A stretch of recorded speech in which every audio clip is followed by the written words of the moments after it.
Johnny Mac, though, has got the NFL news and notes at 973ESPN.com, at JF McMullen on Twitter. There's a lot of NFL stuff to dive into right now on the Sports Bash. Before we get there, Johnny, are you trusting the process?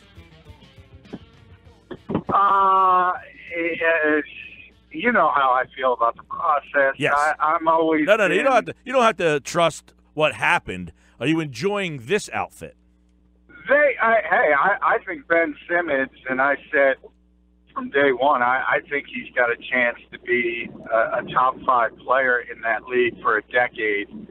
And he's the guy. He is the guy because Joel, look, he's got tremendous talent, but I think the injuries are ultimately going to curtail what he's capable of doing, plus the change in the game where big men aren't as important as they once were. But, yeah, I mean, Simmons is phenomenal. Yeah, it's been a lot of fun, and, I want people to exhale and have a little fun with the team, you know? Even if you hate it what they did. Even if you hate it what they did, just have a little fun. Yeah, you should be able to look at Ben Simmons and just appreciate him as a basketball player. And I agree with that. I think, to a certain degree in Philadelphia, and I see the same thing with the Eagles, with Carson Wentz, everybody's always waiting for the other shoe to drop because they don't think we get nice things in Philadelphia. Well, right. Sports is cyclical. If you wait long enough, you'll get something nice. Yeah. And the Eagles got something nice, and the Sixers got something nice. Yeah. And a lot of teams got some interesting, nice things. And these are teams, John, in the NFL that we didn't think had nice toys, but apparently they did. And I want to look at the halfway point here. Some of these teams, like the Rams, for instance, they're going to set a trend, too, in this league. Sean McVay is, 30 years old? And you're going to start to see when that team has success with a young head coach, you're going to start to see kids get, head coaching jobs in this league now because of this kid. Perhaps. I think you have to wait because I think things were trending that way with Adam Gase as well. People were talking about him as a 39-year-old changing the landscape and what people would be looking for. And ultimately, maybe he will. But you've kind of seen this year, he might be an offensive genius, but he's not handling personalities well. And I always say that's part of coaching. And it's something Doug is very, very good at. So there are other aspects you have to look about. Obviously, McVay is off to a very good start. He deserves a ton of credit for rescuing Jared Goff from Jeff Fisher and that awful setup they had. But we'll see if he's able to sustain this because ultimately things are going to go wrong in the NFL. And whether it's off the field, injury-wise, on the field, you're going to have to manipulate certain things you don't necessarily want to. And I don't think he's been tested in that way yet. No, he hasn't. But there's a big difference in the way this team performed last year to the way they have performed this year. John McMullen is with us here, looking at the NFL. How about what's going on in Minnesota? They're going to put Bradford on the injured reserve. Now he's a pending free agent. Bridgewater activated, and of course they still have a starting quarterback there right now that doesn't Case Keenum that doesn't excite people all that much. So what's going to happen in Minnesota down the stretch? This is a 6-2 team that a lot of people still have an eye on because they don't have a quarterback defined yet. Yeah, well, I think it's Case Keenum's job as long as he keeps winning. And when he has the hiccup, and I think it will come because obviously I think there's a ceiling with him as a player, then they'll see if Teddy Bridgewater has gotten back and he's healthy and he's capable of playing. That was a catastrophic injury. But before that injury, I think he was en route to being a star quarterback in this league. All you can do is wait when it comes to Teddy Bridgewater, wait and see, because remember, it's been basically 15 months since he's been on the practice field and had that injury. So you have rust to deal with. You have conditioning to deal with. You got to get back into the mix, and he's got to get over the mental hurdle of one of the worst injuries you're ever going to see. So there's a lot of question marks there. With Sam, it's just sad in so many ways. And if you go back to that Week 1 game against New Orleans, he was unbelievable. That was his best game as a professional. That was as good as you can play as a quarterback in the National Football League. He finally looked like the number 1 overall pick that everybody talked about, and the arm talent and the accuracy. It all came together, and he got hurt again. Yeah, it's a sad story, man. It really is. It really is. And from being close to him and watching him up close when he was here, he's a good guy. He works incredibly hard. He's tough, and it just didn't work out for him. Sure hasn't.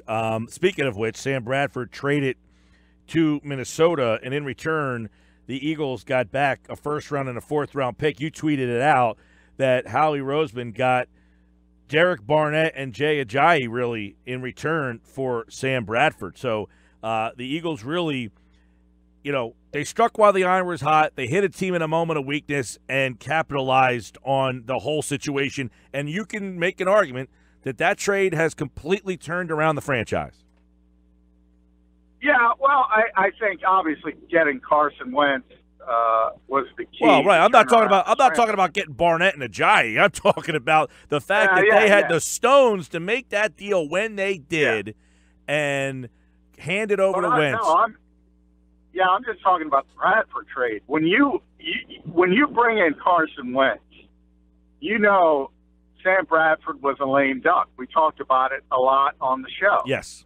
No matter what the Eagles said, he was a lame duck. Right. He wasn't in their plans for what would have been this season. This would have been Carson's first season as the starter. So you understand that, and everybody else around this league understands that. You're still able to get a first-round pick and a fourth-round pick and turn them into what should be very players that contribute. So either way, even if Sam stayed healthy and took the Vikings to a Super Bowl, that was still a great trade. Oh, absolutely. For a guy who wasn't in your plans. So I think Howie deserves a ton of credit, and obviously he deserves even more credit for, as you say, showing the stones for identifying the player he wanted and doing everything possible to go up and get him. Because remember, the Eagles moved up twice to get Carson Wentz. Yeah. Now the trade with Miami and then the trade with Cleveland. Here's my question for you now, okay? Last year, Reese and the Giants hit on every move, and everything went right. Every guy they hit on defense, they signed all these guys on defense, and we're saying, well, you can't just buy a defense. Their defense was excellent last year, and Reese is the guy who gets the credit. He picked all the right guys. They win 11 games. Now they're a mess. Reese is an idiot. They got to get rid of the whole team. They got to start over. Are the Eagles going to go down that road where Roseman hit on everything he touched this offseason, it all worked out, and then crumbles down, or are they different?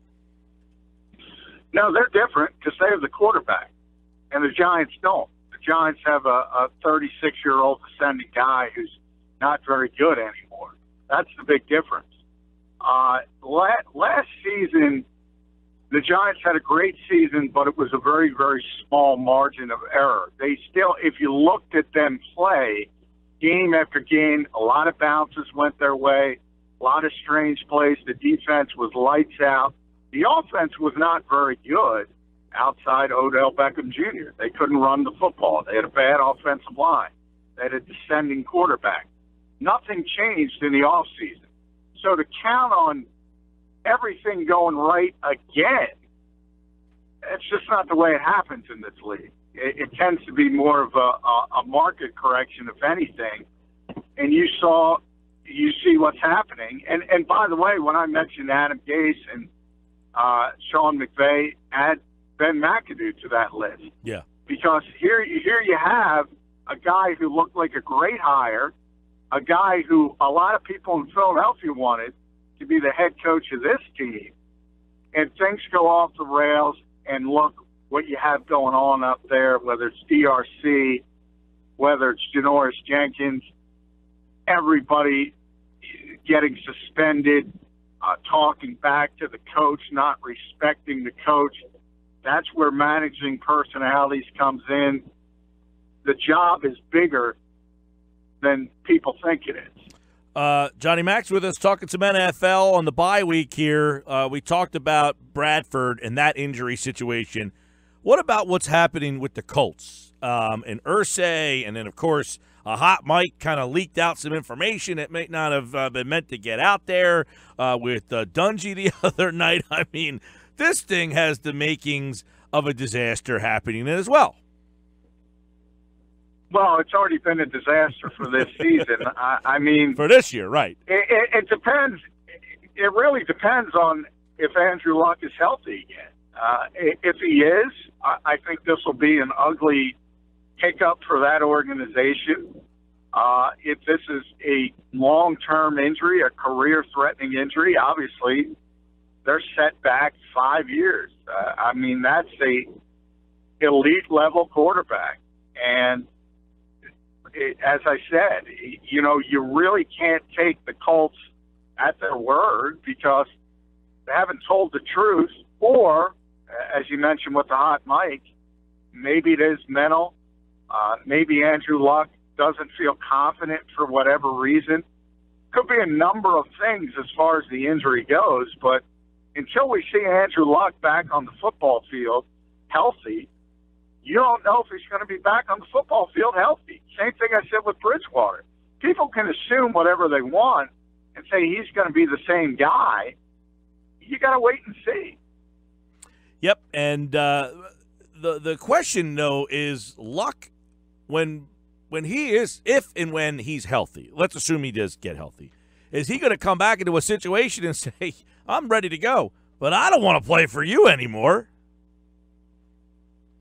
Well, there's not much he can do from that perspective. He signed a long-term deal. The Colts are not going to give him away unless they don't believe in him. I think he can smooth that type of thing over.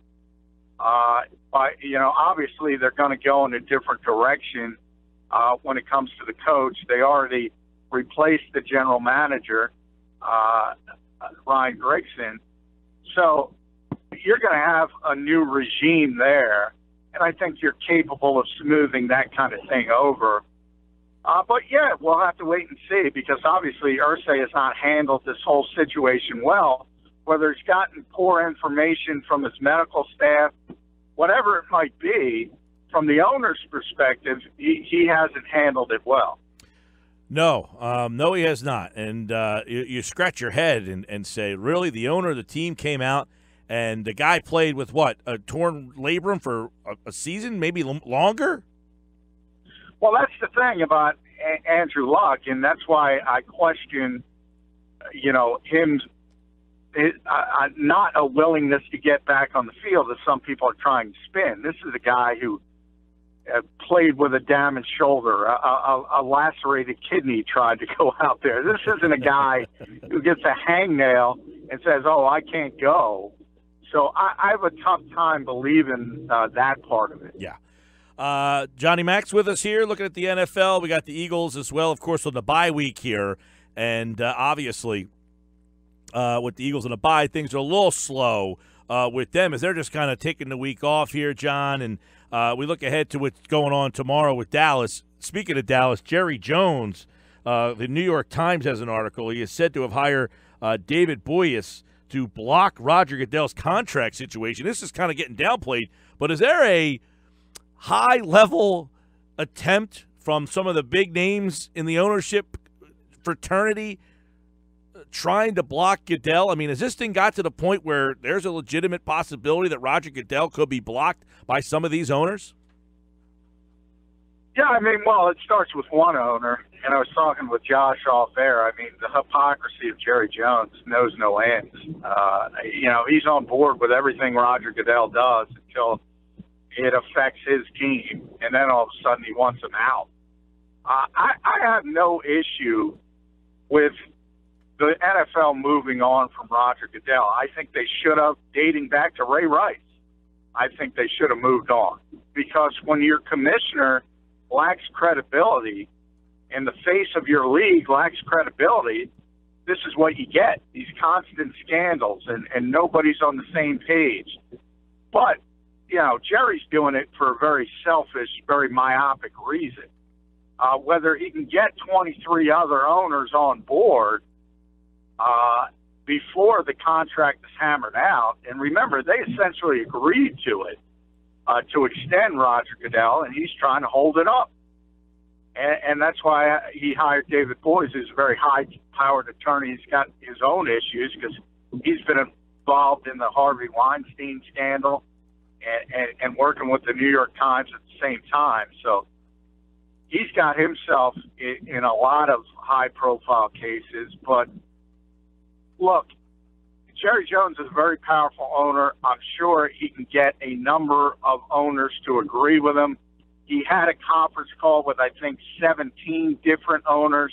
That's not to say 17 are on board with him, but you can see the number creeping closer to 24, and that's the number they need to get to. Good stuff, John. Tomorrow, of course, we got Thursday Night Football back. And speaking of which, tomorrow we should have resolution on the Ezekiel Elliott case, and that will be it. There will be 100% resolved tomorrow, for God's sakes. No. But I mean for this year. I mean, it's either he's going to be suspended for 6 weeks this year, or they're going to push it off. But it will be resolved for the rest of this season. He's still got some appeals, even if he loses. But he would be suspended for this week, so it would start, and then you got a kickstart thing. So it probably will be resolved for this season. Ultimately.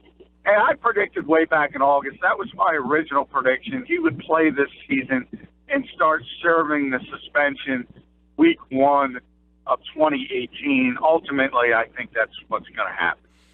All right, we'll find out tomorrow. We'll talk about it with John. By the way, Elliott will be at the hearing, not Cowboys practice tomorrow. So we'll have the details. If they're on by 4, we'll let you know right here on the Sports Bash Live on 97.3 ESPN. John, appreciate it, pal. Hey, thanks, Mike. All right, Johnny Mac's appearance brought to you by Gino, the winemaker's choice for 50 years. Visit Gino Pinto on the White Horse Pike in Hamilton, online at GinoPinto.com. Gino, the winemaker's choice for 50 years.